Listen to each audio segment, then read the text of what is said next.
Hello, hi, I'm back. Sorry that it's taken me a hot second to create this video, but I am studying abroad. I'm having the experience of a lifetime over here, and I need to put my phone down. But like I said, I'm gonna try and do a video a month. It is March, people. My last video was middle of February, so everyone needs to calm down.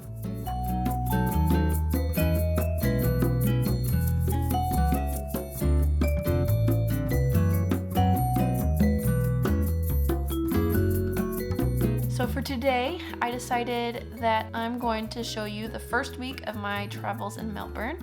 So let's get this started. So I started my day with Nathan, and right here you can see him being very upset that I'm leaving. Then I went to breakfast with my mom and my sister and Nathan, and then we headed to the airport, and this is him strutting his stuff. So I actually did not get any footage of me actually saying goodbye to my family, but I did get some pictures. I had my whole posse there. I had my dad, my mom, my sister, my stepmom, my stepmom's mom, my stepmom's sister, one of my best friends, Megan, her boyfriend, my boyfriend. I did cry. Once I saw other people crying, it made me want to cry, and I was like, whoa, I really am going to do this. This is actually happening. So, fun little story that happened. I was at breakfast, like I said, with my family that morning, and I was getting my passport out and I had to show my boyfriend. I said, look at my passport. And he said, that looks like a really young picture of you. And I said, what? I just took this picture this past summer. And he said, So I looked at it, and it turns out that that was my expired passport that I had with me, you know, within 4 hours of getting on a plane. I did not have my current passport. So I freaked out a little bit, and thankfully one of my best friends, Megan, was still over by my house an hour away, where I honestly did not know where my passport was, but I thought it would be there. So I sent the message to her. I called her and called my roommates, and I was like, I had everybody an hour away looking for my passport. They did find it, and she was meant to come to the airport anyways, so honestly, I'm so happy I got my passport out early and looked at it. That was a major freak out, and then my plane was being weird and not delayed, but it was like early. It got delayed, and then my flight got moved earlier, so I was like still there on time, but I just had less time to spend with my people. Anyways, this is a long-ended thing to say that I had a stressful morning. Anyways, this is me right after I passed security. I just got done crying.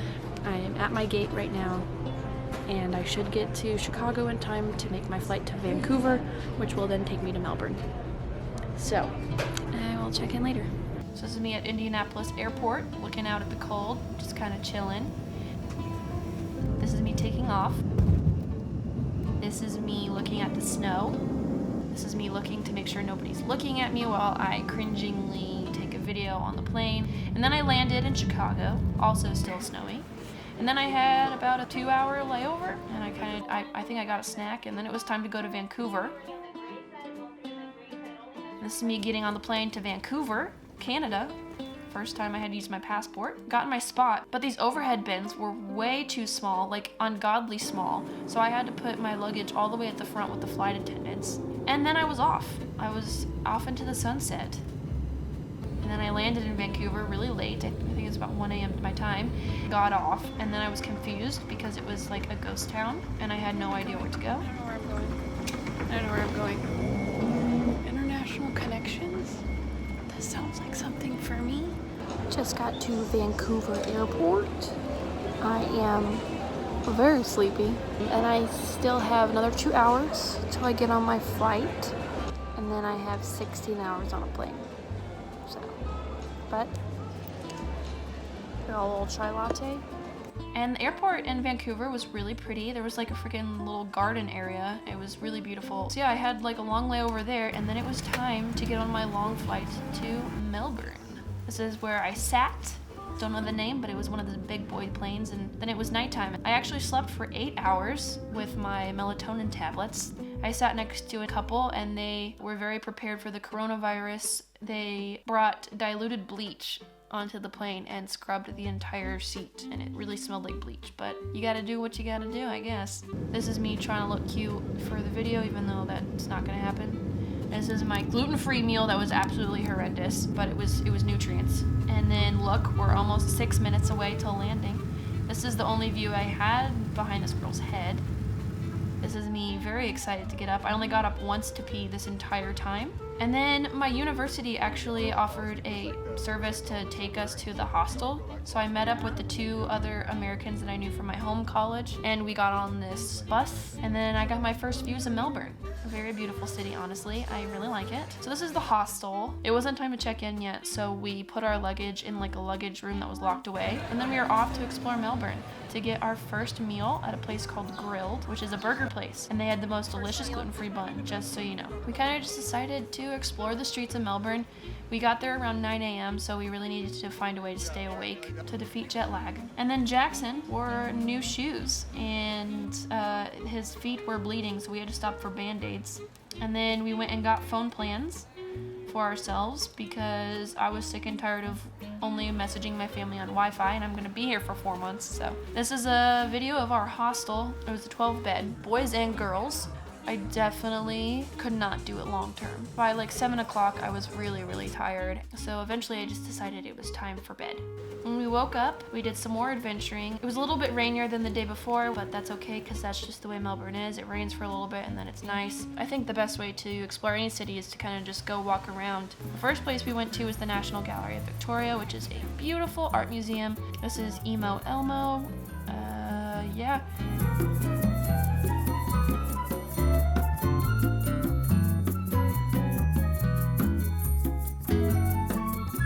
Then we decided to take a tram, figure out the tram system, me and Reagan, out in the town, out in the city, and then we went to the State Library of Victoria, which is also amazing. If you go to Melbourne, these are both free places, so honestly, I will definitely be going here to do homework one day. I know it. It's just breathtaking. You can go up on all the floors, and it's kind of a museum in itself, honestly.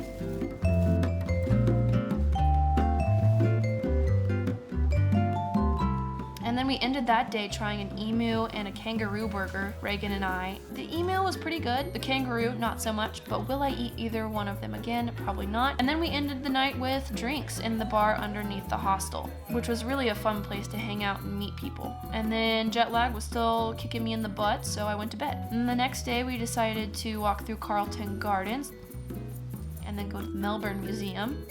Melbourne Museum was a little bit more interactive, a little bit more there for kids, honestly, but it was still really interesting. They had fossils, and this is the flag of Australia with actual animals. And then there was this thing, I think it was a Aboriginal exhibit. It was really interesting, but I didn't really know what was going on. Of course, there was like relaxing periods in between, but we ended the day with the Queen Victoria Market, which is just like lots of food options, and it was a little much for me. I was very overwhelmed, but it was good. And then we ended the night with more drinks. So moral of the story, it was hostel, explore the city, and then drink, and then wake up the next morning. And then coffee in the morning, as per usual. More exploring this beautiful cathedral. I just think it's absolutely gorgeous. This is one of my friends. She also was staying in the hostel. And this is us just finding a garden. And then we went to the Shrine of Remembrance, which is a war memorial. It's a beautiful place to watch the sunset. We did not make it to the sunset because we were too sleepy, and then we went home. So this was my last night in my hostel. And then I got to my homestay. I'm here, guys. I did it. I'm here. So in my next video, I will introduce you to my host family, give you a tour, and tell you a little bit more about my first few weeks. But I thought this was a good place to stop because the first week filled with adventure, and it's a video in itself. So I'm honestly loving the experience so far, and I'm excited to keep you guys updated and finally let you meet my host family, because I do have them now. I know that in my last video, it was a bit of a concern, but my host family is really awesome. As per usual, we will be ending this with a dance. Whether you like that or not, you can skip past it, but I'm just gonna go ahead and do it now.